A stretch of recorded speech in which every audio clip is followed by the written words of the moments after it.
Hi everyone! So, ito na po yung Lysandra. So, ito na po yung Bettina unit. So, ito yung unit natin. So, let's go. Papasukin natin. So, ito yung floor area niya is 44 square meter. Lot area 36 square meter. Okay. So, ito yung model niya. So, may mga plants siya dyan. Sa gilid. So, ito yung entrance niya. So, ayan. Diba?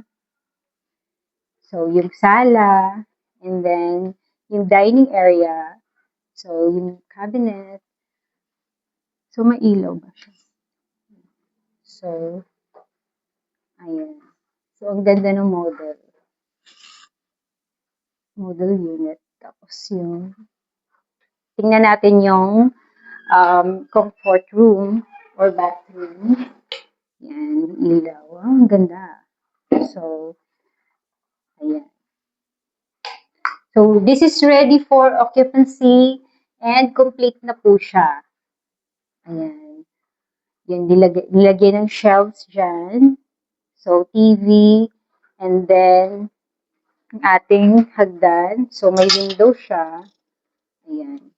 So, labas muna natin yung natin dito. Ayan. Yung dirty kitchen niya. So, may faucet na rin, may lababo. So, yun yung space niya. So, next is, puntahan natin sa taas. Okay. So, ito yung room niya. May, na siya, may room na siya. Ayan. So, ito yung room niya. So, ito yung first room. Ayan, ganda. Pwede dito yung mga kids. Ayan. Tapos, meron siyang study table dyan.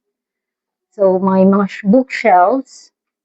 And then, so, ito nilagyan nila ng mirror dyan. So, I think this is covered. Yan, close in cabinet. So, ito naman yung next room.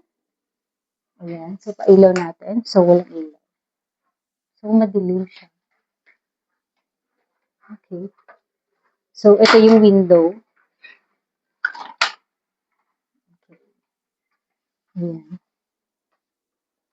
Tapos,